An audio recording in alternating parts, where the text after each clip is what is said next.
ভারতের এক হিন্দু ভাই বাংলাদেশের রাম মূর্তি নিয়ে যে তথ্য দিলেন, প্রত্যেকটা কথা খুবই গুরুত্বপূর্ণ।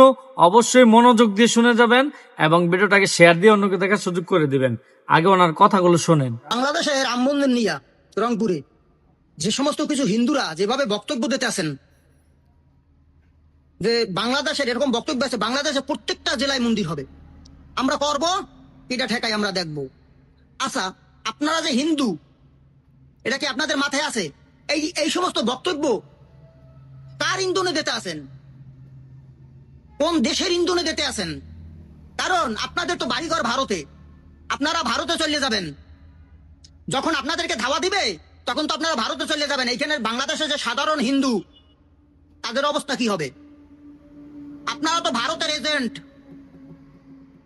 আপনারা ভারতের এজেন্ট, ভারতের হয়ে আপনারা কাজ করতেছেন। এইটা একটা মুসলিম কান্ট্রি, বুঝতে হবে। বক্তব্য যা দেন মাথায় রাখবেন।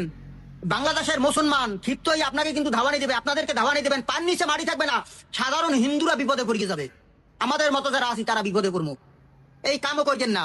আর যদি এই ধরনের কিছু আভাস পাই এই মন্দির নিয়ে, এই আপনার মূর্তি নিয়ে কিন্তু ষড়যন্ত্রের গন্ধ আসতেছে।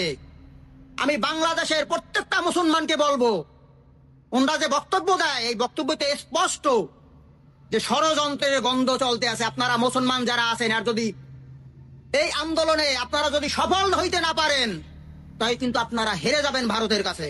আর ভারতের কাছে হেরে যাওয়া মানে আপনাদের অস্তিত্ব বিনাশ হয়ে যাবে। তাই বাংলাদেশের প্রত্যেকটা মুসলমানকে বলবো, ওরা যেভাবে বক্তব্য দিতেছে, ওরা যেভাবে কাজ করতেছে, আপনারা সঠিকভাবে রাস্তায় নামেন।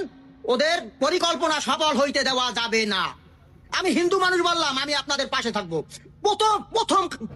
প্রথম সারিতে থাকবো। আমি ওয়াদা দিলাম আপনাদের কাছে, যদি আমি আমার ওয়াদা বরখেলাপ করি আপনারা জুতা পিটা করছেন। প্রথম সারিতে আমি থাকবো। কারণ এই হিন্দু, এই বাংলাদেশের হিন্দু না, ভারতের হিন্দু বক্তব্যে বোঝা যায়। কারণ এরা ভারতের এজেন্ট হয়ে কাজ করতেছে। আমাদের সাধারণ হিন্দু যারা আছি তাদেরকে এরা বিপদে ফেলাবে।